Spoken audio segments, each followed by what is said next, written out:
Jai Sri Ram. Adhar to everyone, it's Vikram and you are watching our Bharat Versus History. You are welcome to your Avan channel, our Bharat Versus History. We have watched part 1, part 2, part 3 very thoroughly of this chapter in the Valley Civilization. If you have not watched part 1, part 2, part 3, go to the description box and press the link.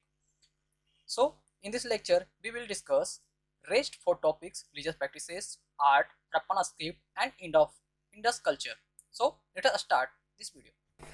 तो next topic जो हम लोग को देखनी है religious practices. Okay, तो इसके अंदर हम लोग डिस्कस करेंगे कि ये लोग कैसे कैसे ट्रेडिशन को फॉलो करते थे, क्या क्या चीज़ों को ये लोग पूजा करते थे, राइट, और कैसे इनके मतलब इनके अंदर ट्रेडिशन क्या होती थी, हम लोग यही देखेंगे। यहाँ पर हम लोग इसके रिलीजन के बारे में नहीं कर सकते कुछ, क्योंकि इसके स्क्रिप्ट जो अभी तक पढ़े नहीं जा सके। ओके, और हम जितने भी न्यू न्यू रिलीजन है उसके बारे में तो सोच ही नहीं सकते, क्योंकि जितने भी रिलीजन है वो 6 सेंचुरी बीसी से क्या हुए स्टार्ट हुए, चाहे वो बौद्धिज्म हो, जैनिज्म हो, या फिर क्रिश्चियन हो, या फिर पारसीज हो, जितने भी इस्लाम हो, तो सब लोग क्या है 6 सेंचुरी बीसी के बाद से ही सभी स्टार्ट हुआ। तो इसके पहले जितने भी देखे जाते हैं तौर तरीके जो जो अपनाते थे, जो ट्रेडिशन अपनाते, जो परंपराएं अपनाते थे, उसके अनुसार अगर देखें तो ये हिंदुइज्म को फॉलो करते थे। जैसा कि आज भी हम लोग कई ऐसे सिमिलरिटी है जिसका हिंदुइज्म में से मिलता है, लेकिन हम लोग पूरी तरह से नहीं कर सकते कि वे लोग भी हिंदुइज्म को फॉलो करते थे। ओके, लेकिन हाँ, आज जैसे हिंदुइज्म में जितने हम लोग फॉलो करते हैं वैसे सिमिलरिटी उसमें, जैसे कि लोग फालूस के लिंग को पूजा करते थे और आज भी लिंग को पूजा करते हैं। कि पहले सन का पूजा होता था, आज भी लोग सन की पूजा करते हैं। पहले भी वहाँ जो हम लोग भी मतलब बहुत सारे जो ट्री होता था, आज भी हम लोग उसका पूजा करते हैं। तो वो लोग हड़प्पा सिविलाइजेशन के लोग भी ऐसे ऐसे ट्री का पूजा किया करते थे। तो हम लोग जो ज्यादा देखते हैं, जो टिल्टेड देखते, ज्यादा जो झुकाव देखते हैं वो हिंदुइज्म की तरफ, लेकिन श्योरली हम लोग कह नहीं सकते कि हाँ ये लोग हिंदुइज्म को ही फॉलो करते थे। ओके, तो फर्स्ट जो हमें जो इसका जो मिलता है एविडेंस, वो कहाँ कहाँ से, तो जो एविडेंस मिलती है हमें,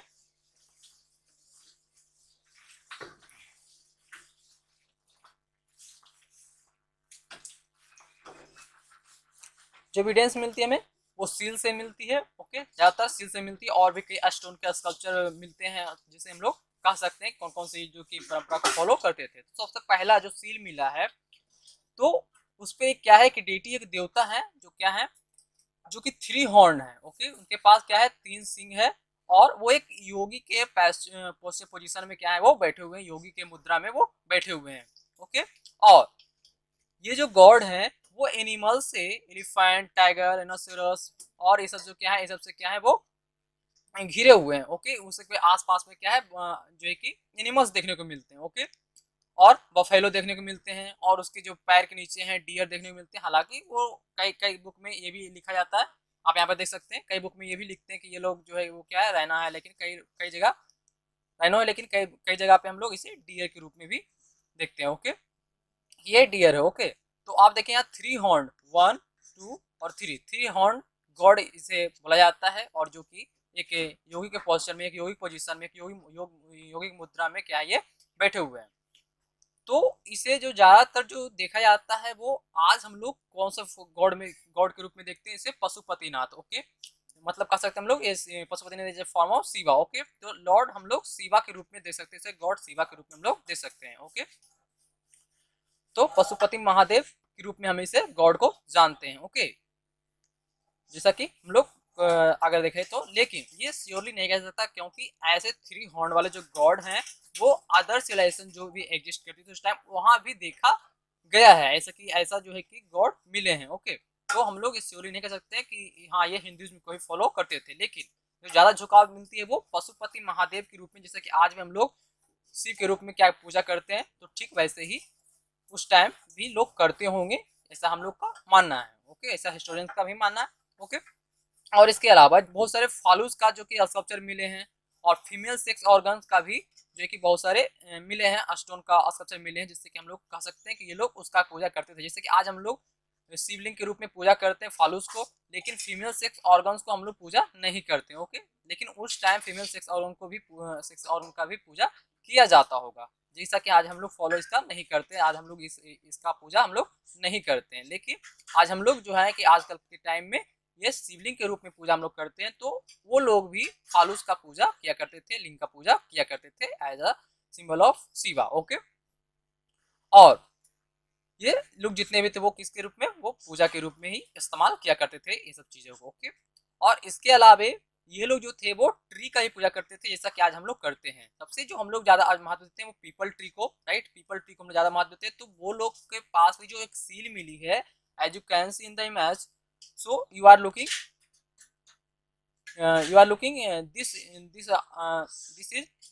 this has been depicted as a god between the branches of people. Okay, देख रहे हैं यहाँ पे पीपल के ब्रांचेज में क्या है, इसे डिपिक्ट किया गया। ओके, तो ये लोग जो पीपल का यहाँ पर जो आप देख रहे हैं ब्रांच है ये सब। ओके, तो इसे माना गया है कि ये लोग पीपल को, जैसा कि आज हम लोग बहुत महत्व देते हैं, तो ये लोग भी, हड़प्पा सिविलाइजेशन के लोग भी पीपल को बहुत महत्व देते थे। और तो इसलिए ये लोग जो है कि कह सकते हैं हम लोग ये पीपल ट्री का भी पूजा किया करते थे, और भी कई ट्री रहे होंगे जिसका ये लोग पूजा किया करते थे, लेकिन जो सील पर मिली है वो पीपल ट्री, तो हम लोग कह सकते हैं कि हाँ, श्योरली कह सकते हैं कि पीपल का भी ये लोग पूजा करते थे, जैसा कि आज हम लोग करते हैं। तो और इसके अलावा पीपल हम लोग देखा कि बहुत सारे जो मतलब मेन का पूजा किए, और इसके अलावा जो भी थे बहुत सारा जो स्कल्पचर जो देखने को मिलती है वो वीमेन का। ओके, वीमेन का बहुत सारा स्कल्पचर देखने को मिलती है, जिसके आधार पे हम लोग कहते हैं कि वो जो सिविलाइजेशन थी वो मैट्रियार्कल था, मतलब मातृसत्तात्मक, राइट। क्वेश्चन पूछा भी जाता है कि सिविलाइजेशन जो थी वो मातृसत्तात्मक थी, पितृसत्तात्मक ही थी, राइट। तो ये जो सिविलाइजेशन थी वो मातृसत्तात्मक थी, मतलब मैट्रियार्कल थी। ओके, क्योंकि बहुत सारे स्कल्पचर जो है कि वीमेन का देखने को मिलती है। और तो ये लोग ट्री का भी पूजा करते थे, और साथ ही साथ में एनिमल्स का भी पूजा करते थे, जैसा कि हम लोगों ने अभी सील पर देखा बहुत सारे एनिमल्स थे, राइनो था, एलिफेंट था, बफेलो थी, हम्प्ड बुल था, राइट। तो ये लोग उस टाइम भी एनिमल्स का पूजा करते थे, जैसा कि आज भी हम लोग कई एनिमल्स का पूजा करते हैं, राइट।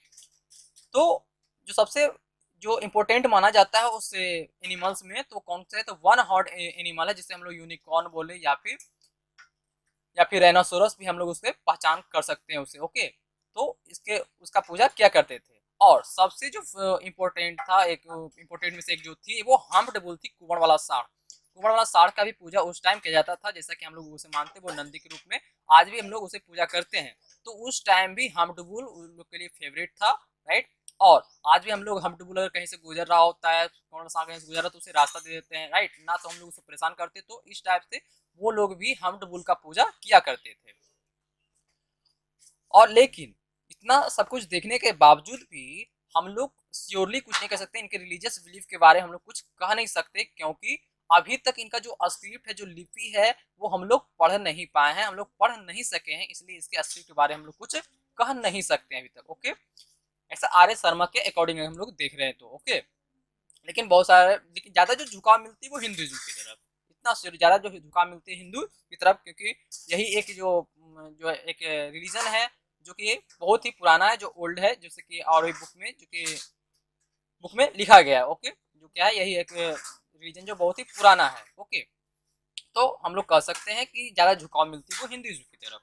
नेक्स्ट जो हम लोग को देखें इसके स्क्रिप्ट के बारे में, हड़प्पन स्क्रिप्ट, तो ये लोग जो है कि जो ठीक जैसे मेसोपोटामिया के लोग थे या फिर इजिप्ट के लोग थे, तो वो लोग पढ़ना लिखना जानते थे, ठीक वैसे हड़प्पान के लोग भी पढ़ना लिखना जानते थे, लेकिन दोनों के बीच में बहुत ही डिफरेंस थी। डिफरेंस क्या थी हम लोग देखें, तो इसके जो स्क्रिप्ट होते थे वो लोग क्या करते थे, वो लोग लॉन्ग इंस्क्रिप्शन लिखते थे, जितने भी इजिप्ट लोग हो, मेसोपोटामिया लोग हो, वो लोग क्या थे, तो लॉन्ग इंस्क्रिप्शन लिखते थे। ओके, लेकिन हड़प्पन के लोग लॉन्ग इंस्क्रिप्शन नहीं लिखते थे, कभी कोई ऐसा एविडेंस नहीं पाएगा। जो भी पाया गया एविडेंस जो जिस पर लिपि लिखा हुआ है, जिस पर अक्षर अंकित है, वो कुछ जो कभी कुछ मुहर पे मिलती है देखने को, सील्स पर देखने मिलती है, या फिर कोई स्टोन के टुकड़े पे मिलती है, जो कोई भी शेप में हो सकती है, चाहे वो स्क्वायर शेप में हो, सिलेंड्रिकल शेप में हो, क्यूबिक शेप में हो, तो जो मिलती है हमें इंस्क्रिप्शन वो स्टोन पर ज्यादातर देखने को मिलती है।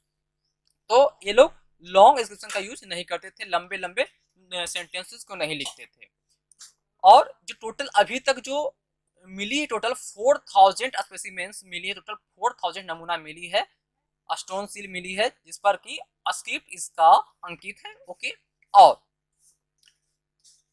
जो अदर सिलेक्शन के देखिए तो उसका अल्फाबेटिकल हुआ करता था, जो स्क्रिप्ट थी, जो अक्षर होते हैं अल्फाबेटिकल हुआ करते, जैसे हम लोग आज ABCD के रूप में हम लोग देखते हैं तो वो अल्फाबेटिकल होती थी, तो उसका भी अल्फाबेटिकल हुआ करता था। लेकिन जब हड़प्पान का स्क्रिप्ट की बात करें तो अल्फाबेटिकल नहीं बल्कि पिक्टोग्राफिक था। ओके, पिक्टोग्राफी मतलब वो पिक्चर के द्वारा अपने जो है कि इमोशन को एक्सप्रेस किया करते थे। देखिए देखें यहाँ पे ये सब क्या है, एक ये पिक्चर के रूप में, ओके, ये पिक्चर के रूप में है, यहाँ पर देख सकते हैं। तो ये लोग अल्फाबेटिकल यूज, जो है कि अल्फाबेटिकल स्क्रिप्ट का यूज नहीं करते थे, बल्कि ये लोग पिक्टोग्राफिक था, मतलब पिक्चर के रूप में जो है कि अपने इमोशंस को एक्सप्रेस करते थे और उसी से लोग एक दूसरे की भावनाओं को समझते थे। तो इनका जो जो स्क्रिप्ट था वो अल्फाबेटिकल नहीं था बल्कि पिक्टोग्राफिक थी, पिक्टोग्राफिक था, मतलब चित्रात्मक, मतलब यह थी, वो चित्रात्मक लिपि का यूज करते थे। ओके, चित्र के रूप में यूज करते थे अक्षरों को। और इनके पास जैसे कि इजिप्शियन और मेसोपोटामिया लिखते थे लॉन्ग इंस्क्रिप्शन, तो ये लोग लॉन्ग इंस्क्रिप्शन नहीं लिखते थे। ओके, नेक्स्ट बात करें हम लोग वेट एंड मेजर का, तो ये लोग हम लोग देखा कि ट्रेड और कॉमर्स बहुत दूर दूर तक थे, अपने अंदर के सिलेक्शन में भी थे और बाहर के, चाहे वो मेसोपोटामिया हो जैसे इजिप्ट के साथ में हो, तो उन लोग के साथ में जो इनका ट्रेड रिलेशन बहुत ही अच्छी थी। तो जब ट्रेड रिलेशन की बात आएगी तो यहाँ पर वेट और मीजर मतलब तराजू और बटखारा का भी यूज ये लोग करते होंगे। ओके, तो जैसा कि एविडेंस में हम लोग मिला मिला भी है कि वे लोग जो वेट और मीजर का यूज किया करते थे। तो बहुत सारे जो कि न्यूमेरिकल आर्टिकल्स मिले हैं, जरूरी नहीं कि वो किसी एक चीज का ही बना होता, जैसे कि आज में हम लोग कई अलग अलग प्रकार के चीजों को यूज कर लिया करते हैं, राइट। बटखारा के यहाँ पे कोई भी स्टोन का यूज कर लेते हैं या फिर कोई भी टुकड़ा का यूज कर लेते हैं, तो ठीक वैसे ही हड़प्पान के लोग भी जो क्या थे कि अदर ऑब्जेक्ट भी यूज कर ले करते, उसके लिए कोई एक निश्चित नहीं था। लेकिन हाँ, जितने भी इनका जो आर्टिकल होती थी वो सब 16 के मल्टीपल में होती थी। जैसे कि हम लोग आज 50 ग्राम भी देख लेते हैं, राइट, 100 ग्राम भी दे लेते थे, 200 ग्राम 150 ग्राम भी दे लेते थे, लेकिन ऐसा उस टाइम नहीं था। वो सिर्फ और सिर्फ जैसा कि 100 ग्राम 200 ग्राम 300 ग्राम, इसके बीच में कोई और नहीं, बस एक ही रेशियो में चलती थी। तो उसका भी जो वेट्स होता था, वो जो बटखारा होती थी वो 16 के मल्टीपल में होती थी। और आज भी हम लोग कहीं ना कहीं ये लोग इस सिस्टम को फॉलो कर रहे होते थे, जो 16 आना अनाज इक्वल टू 1 रुपया होता था, 32 आना 2 रुपया होता था। हम लोग 8 आना भी यूज कर चुके हैं, 4 आना भी यूज कर चुके हैं, लेकिन वो हम लोग यूज किए हैं वो वेट्स के रूप में यूज नहीं किए, बल्कि हम लोग उसे मनी के रूप में यूज किए हैं। लेकिन ये लोग जो थे वो 16 का मल्टीपल वाला जो रेशियो है वो लोग यूज करते थे वेट के रूप में, राइट, बटखारा के रूप में यूज रखते थे 16 के मल्टीपल में। 16 अगर कुछ ज्यादा लेना हो तो वो 32 के वाला जो कि वेट लेना होगा, फिर 160 वाला वेट लेना होता होगा, राइट, 16, 32, 48, 64, इस टाइप से जो है कि इसका रेशियो चला करती थी। आप यहाँ पर देखिए तो आप यहाँ से अलग जैसे मान लीजिए 16 रहा हुआ होगा, 32, राइट, 32, 48, इस टाइप से जो क्या बढ़ता होगा उसके साइज के अकॉर्डिंग, जो कि 16 के रेशियो में। ओके, और इनके जो मिले हैं, जो जो यहाँ पे मेजर्स देखें आप, तो वेट हम लोगों ने देखा, यहाँ पे बटखारा हम लोग देखा कि किस टाइप से यूज किया करते थे। लेकिन जब मीजर्स की बात करें, इसके तराजू की बात करें, तो इसके जो अस्टिक होते थे, अस्टिक का मतलब कौन सा, अस्टिक का मतलब ये वाला, इसे पकड़कर हम लोग तौला करते हैं। ओके, तो ये जो अस्टिक होती थी, अधिकतर जो ऑलमोस्ट अस्टिक देखने को मिलती है वो वुड का देखने को मिलती है, लेकिन उनमें से एक हम लोग ने ऐसा ही पाया है जो कि ब्रॉन्ज का बना हुआ है, राइट, कांसा का बना हुआ हम लोग ने एक स्क्रिप्ट पाया है, ये वाला। ओके, सॉरी, ये ब्रॉन्ज का एक अस्टिक पाया है, ना कि स्क्रिप्ट। ओके, तो अस्टिक ये जो देख रहे हैं आप, ये हम लोग ज्यादातर तो वुड का बना हुआ था, लकड़ी बना होता था, लेकिन उनमें से एक जो हम लोग को मिली है वो ब्रॉन्ज का मिली है। ओके, तो इस प्रकार से वेट और मेजर के हम लोग देख सकते हैं वो 16 के मल्टीपल 16 के रेशियो में यूज किया करते थे। ओके,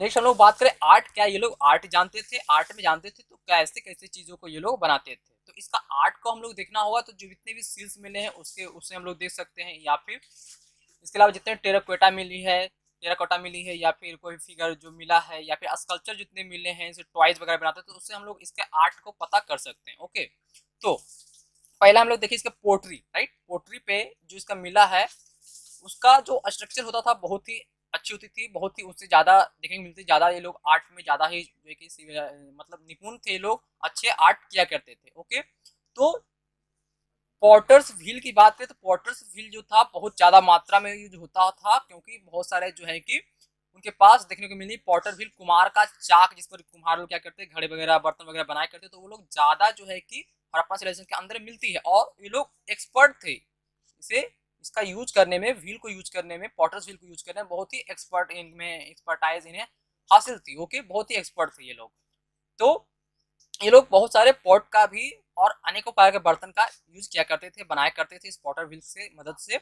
और जो इनका पॉट देखने को मिलता है, जो घड़ा देखने को मिलती है, और भी कई प्रकार बर्तन जो है, पॉट का मतलब जनरली आपसे घड़ा नहीं बल्कि बर्तन लीजिएगा। Okay, utensils. तो जितने बर्तन देखने को मिलती है वो डेकोरेटेड होती है। वो तो जो जो इमेज बना होता था वो ट्री का बना होता था, मेन का और एनिमल्स का, उसका जो इमेज बना होता था। जैसे कि आप यहाँ पे देखें, यहाँ पे एनिमल्स है और ये यहाँ पे ट्री देख सकते हैं आप लोग। तो इस प्रकार से जो क्या है यहाँ पे अभी डिजाइन, तरह तरह का डिजाइन देख सकते हैं इस समय पॉट में। ओके, तो ये लोग जो अपने जो आर्ट का जो यूज किया करते थे, अपने पॉट्स पे भी यूज करते, बर्तन पे भी यूज किया करते थे, राइट, तरह तरह का। उसमें ज्यादातर जो देखने को मिलती है कौन कौन सा डिजाइन जो देखने को मिलती है वो या तो किसी प्रकार का ट्री बना होता था, या तो मीन का कोई फोटो होती थी उस पर, या फिर कोई एनिमल्स का उस पर जो है कि फोटो हुआ करती थी उसके पॉट्स पे। ओके, ये थी हड़प्पन पॉटरी के बारे में।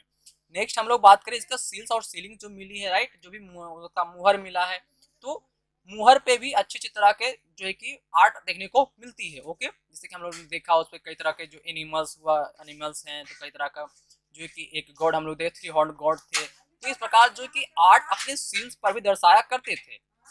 टोटल अभी तक की बात करें तो 2000 सील्स जो है अभी तक इस साइड से, हड़प्पन साइड से, हड़प्पन सिविलाइजेशन के जितने भी साइड्स हैं उसमें मिलाकर टोटल 2000 सील्स जो अभी तक पाए गए हैं। ओके, और ये जो सील बने होते थे, जो मुहर जो बने होते थे, वो किसका टाइट का बने होते थे, सेल खड़ी। ओके, हिंदी में हम लोग कह सकते हैं जो मुहर बने होते वो सेल खड़ी बना होता था।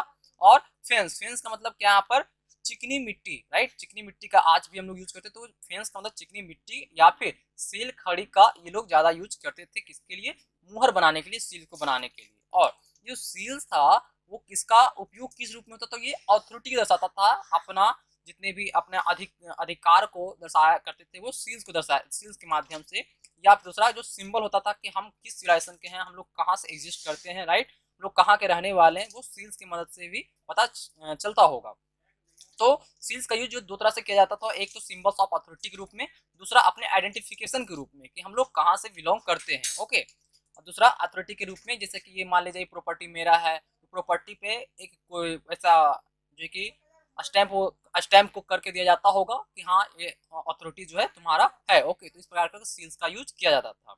और एक अदर बात करें सील्स का, पहले आप इमेज देखें तो यहाँ पर देख सकते हैं आप लोग, ये सील्स के रूप में इसे यूज किया जाता था। ओके, सील्स के रूप में।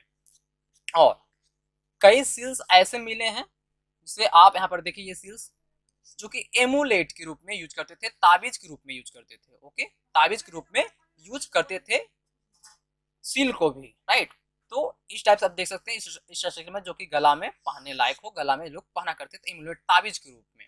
तो हम लोग श्योरली, जब ताबीज की बात है तो हम लोग श्योरली कह सकते थे ये लोग के पास भी अंधविश्वास था, मतलब ये लोग भी भूत प्रेत में विश्वास करते थे, राइट, ताकि ये लोग उससे कोई हार्म ना हो, उसे कोई हानि ना पहुंचे, तो ये लोग ताबीज का, एमुलेट का यूज किया करते थे। ओके, तो सील्स का प्रयोग जो है कि एमुलेट के रूप में भी किया जाता होगा, ताकि इन्हें भूत से, प्रेत से इन्हें रक्षा मिल सके। ओके,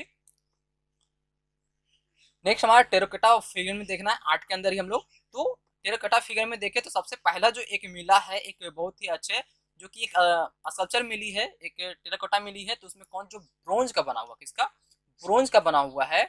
और वो नेकलेस पहनी है लेकिन नेक्ड है, कोई उसे वो कोई कपड़ा नहीं पहनी हुई, सिर्फ और सिर्फ नेकलेस और जो भी ऑर्नामेंट होती है वो पहनी हुई है, राइट। आप देख सकते हैं यहाँ पे ब्रोंज का बना हुआ एक जो मिल रहा है, यहाँ पर देखिए ऑर्नामेंट वगैरह पहनी हुई है, यहाँ पर देखिए नेकलेस पहना हुआ है। ओके, तो इस टाइप से पहने हुए, लेकिन ये क्लॉथ नहीं पहने हुए, तो इस टाइप से जो है कि ब्रोंज का एक टेराकोटा देखने को मिलती है। ओके, और बहुत सारा जो है कि पीस जो है कि स्टोन स्कल्पचर भी मिली है, राइट। ये तो बहुत ही, जिसे अभी हम लोग देखा ब्रोंज वाला, तो वो तो बहुत ही अच्छी थी।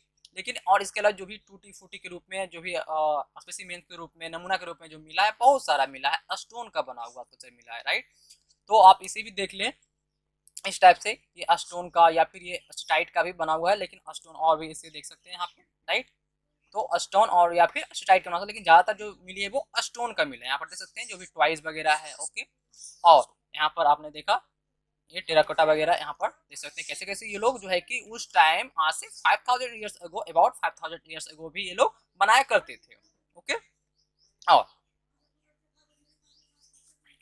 और जितने भी स्टोन मिले हैं, स्टोन का स्कल्पचर मिली है, तो इसका दो ही रूप में यूज किया जाता होगा, या तो एक टॉयज के रूप में, राइट, ये खिलौने के रूप में, या फिर दूसरा ये ऑब्जेक्ट ऑफ वर्शिप, मतलब कि इसे लोग पूजा के रूप में बनाते होंगे। जैसे कि आज भी कई लोग, कई जगह ऐसी परंपराएं चलती है जो कि मिट्टियों का, जो है कि मिट्टियों का टेराकोटा बना करके वो लोग क्या करते हैं, उसका पूजा करते हैं। तो आज भी उस टाइम, मतलब आज से 5000 ईयर्स अगो भी वो लोग जो है कि इसका यूज या तो पूजा करने के लिए करते होंगे, या फिर उसे टॉयज के रूप में करते होंगे।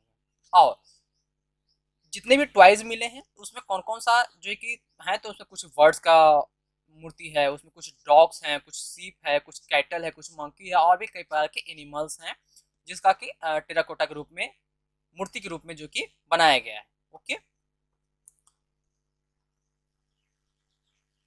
नेक्स्ट हम लोग बात करें एंड ऑफ इंडस कल्चर।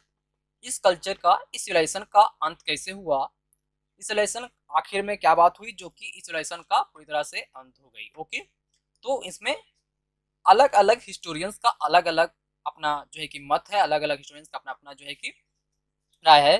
देखिए, तो यहाँ पर जो चार जो थ्योरी है बहुत ही अच्छी मानी जाती है। उसमें से पहला जो आर्यन इन्वेजन थ्योरी है, इससे बहुत विवाद चला हुआ भी, अभी तक ये एक रहस्य का विषय बना हुआ है, आर्यन इन्वेजन थ्योरी, राइट। अभी तक इसमें कोई सियोरिटी नहीं मिल पाई है। ओके, तो पहला जो कौन सा है, आर्यन इन्वेजन थ्योरी है, जो कि व्हीलर के द्वारा दिया गया है। दूसरा फ्लड थ्योरी, फ्लड थ्योरी में कैसे क्या बाढ़ आती है, तो उसके जो क्या दिया गया, मार्शल के द्वारा या मैके के द्वारा दिया हुआ। तीसरा क्लाइमेटिक चेंज, जो कि जलवायु परिवर्तन, जलवायु में जो असंतुलन आ जाना के एक कारण हो सकता है किसका, end of Indus culture, Indus culture का अंत होने में। तो जो दिया गया है वो किसके द्वारा, एयरस्टाइन के द्वारा। नेक्स्ट हमारा एपिडेमिक, महामारी आया होगा, राइट, मलेरिया जैसी कोई बीमारी थी, तो उसे कैनेडी जो देते हैं वो एपिडेमिक का एक थ्योरी देते हैं। इसके कारण बोलते हैं कि इस एपिडेमिक के कारण क्या हुआ, इस सिविलाइजेशन का अंत हो गया। तो हम लोग एक करके समझते हैं। सबसे पहले आर्य इन्वेजन थ्योरी समझे। तो आर्य इन्वेजन थ्योरी, तो आर्यन लोग क्या थे, आर्यन लोग जो कहाँ से, बाहर से आते हैं, राइट, 1500 बीसी के टाइम पे। ओके, बाहर से मतलब क्या, आप यहाँ पे देखिए तो ये ईरान की तरफ से आते हैं। ओके, एक कई ब्रांच थे जो कि ग्रीक ग्रीक में चले गए थे यहाँ से, राइट, इधर ये वाला एरिया से ईरान होते हुए कजाकिस्तान वाला नाभी जो कजाकिस्तान पड़ता है, राइट, तो कजाकिस्तान होते हुए ईरान, ईरान से फिर होते हुए ये अफगानिस्तान के खैबर पास से होते हुए फिर ये लोग कहाँ आते हैं, यहाँ आज जो पाकिस्तान है वो वाले एरिया में इंटर करते हैं। मतलब उस टाइम के बात करें तो इंडिया में वो लोग इंटर करते थे। ओके, अफगानिस्तान से होते हुए पाकिस्तान वाले एरिया में आते हैं। ओके, खैबर पास होते हुए यहाँ आकर ये लोग क्या करते हैं, आर्यंस लोग जो थे यहाँ पर आते हैं, और आर्यंस लोग जो थे बहुत ही इससे एडवांस टेक्नोलॉजी का यूज किया करते थे, एडवांस थे विपन इनके पास, जो कि धनुष तीर ये सब का यूज किया करते थे। इनके पास चैरियट होता था, रथ होता था, घोड़ों का यूज करते थे, जबकि इतना एडवांस हड़प्पांस लोग नहीं थे। ये लोग आर्यंस लोग लंबे चौड़े गोरे रंग में गोरे हुआ करते थे, इसके कारण से अपना भय दिखाकर हड़प्पान सिविलाइजेशन के लोग क्या करिए भगा देते थे इस पर, या फिर अपना विजय प्राप्त कर लेते थे, या फिर लड़े। कई प्रकार के स्केलेटन मिली है, कई प्रकार के जो कॉप्स मिली है, जिससे पता चलता है कि ये लोग जो कि युद्ध के रूप में युद्ध किए हैं, जिसके कारण से क्या हुआ, उनका डेथ हुआ है, राइट। तो ये लोग ऐसा थ्योरी माना जाता है कि आर्यंस लोग आए और हड़प्पान्स के साथ में लड़ाई झगड़ा करके उसे भगा दिया और खुद जो है क्या वहां पर बस गए।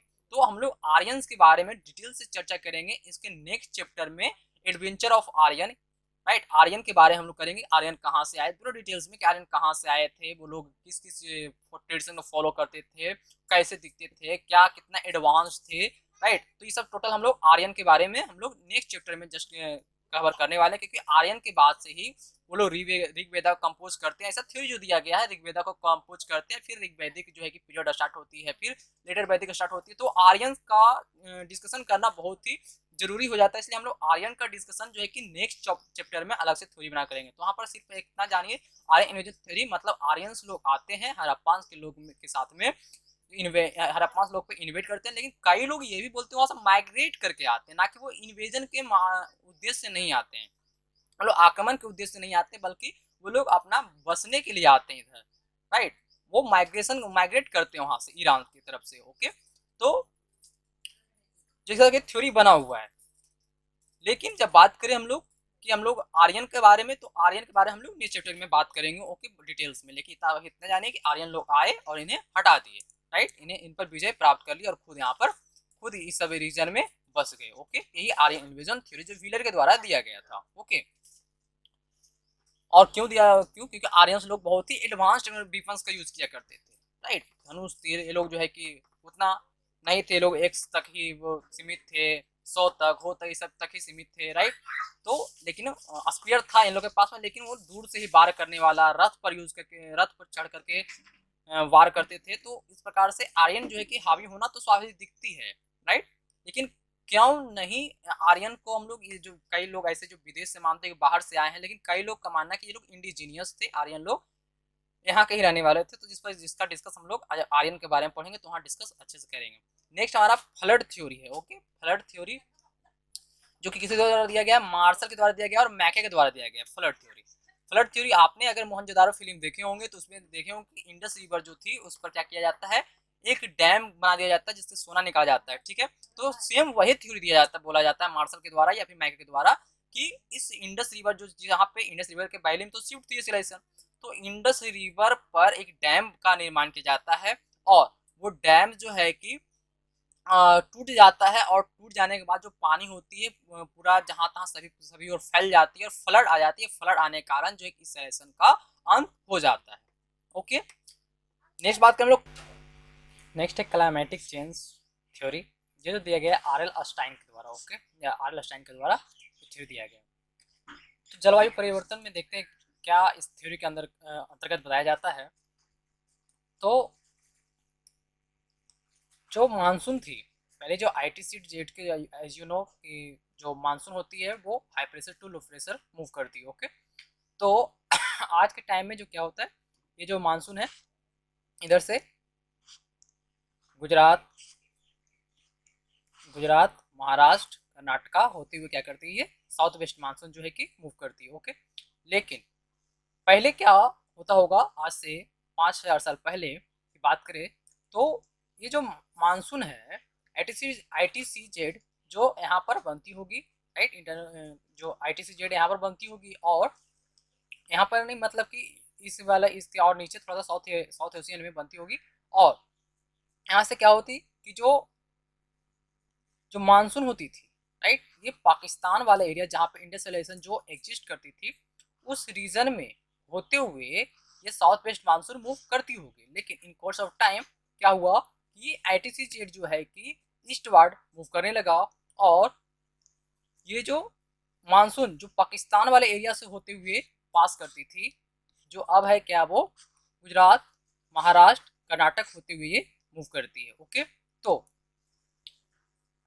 जब यहाँ पर मानसून नहीं आने लगी, इस एरिया में मानसून नहीं आने लगी तो बारिश कम हुआ, लोग जो है कि जो यहाँ पे मानसून नहीं आए तो बारिश कम होने लगा, एग्रीकल्चर जो है कि करते थे तो वो उसमें कमी आने लगी। और एक जो रिवर, जो सबसे बेस्ट जो थ्योरी दिया जाता है रिवर, यहाँ पर जो रिवर एक बहती है हाकरा रिवर, जिसे हम लोग घग्गर रिवर बोलते हैं, हिमाचल प्रदेश से ओरिजिनेट होकर और ये पंजाब हरियाणा होते हुए राजस्थान में थार में क्या होती है, ये लुप्त हो जाती है। तो हालांकि ये रिवर निकलती है और प्लेन में जाते ही क्या होती है, लुप्त हो जाती है, लेकिन अम्बाला के पास से फिर क्या होती है, अम्बाला के पास से फिर ये ओरिजिनेट होती है, दिखती है, फिर से अपीयर हो जाती है वहाँ पे, राइट। जब प्लेन में ये रिवर जब इंटर करती है तो डिसअपीयर हो जाती है, लेकिन जैसे ही फिर अम्बाला के पास आती है तो वहाँ से फिर अपीयर हो जाती है।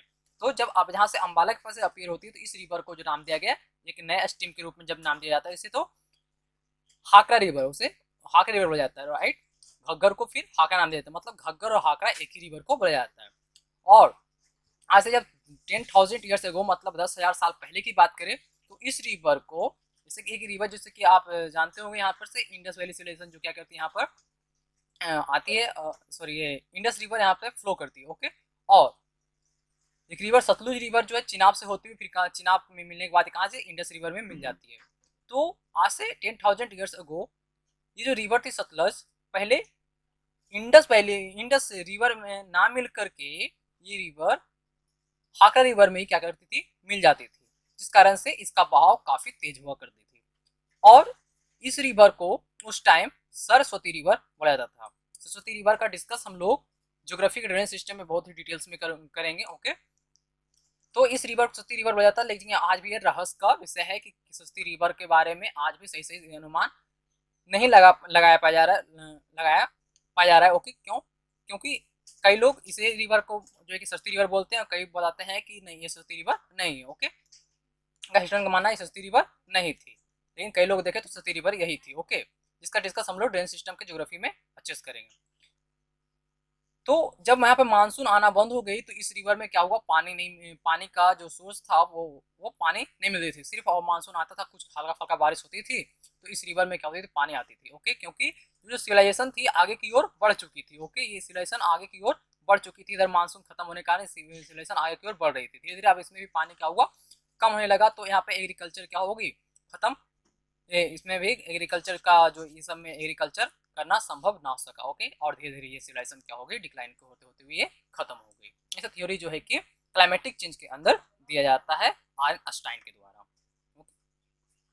नेक्स्ट थ्योरी जो है एपिडेमिक, जो कि कैनेडी के द्वारा दिया गया है। तो कैनेडी द्वारा बताया जाता है कि कोई मलेरिया नामक एक एपिडेमिक जो है कि इस सिविलाइजेशन के अंदर आती है और सिविलाइजेशन फिर खत्म हो जाती है। एपिडेमिक में मलेरिया एपिडेमिक का नाम दिया जाता है कैनेडी के द्वारा कि मलेरिया एपिडेमिक जो जनरली जो मॉस्किटो के द्वारा क्या होती है, फैलती है, उसके द्वारा ये सिलेक्शन आती है, खत्म हो जाती है। इस एपिडेमिक आता है और सिलेक्शन खत्म हो जाती है, ये कैनेडी द्वारा बोला जाता है।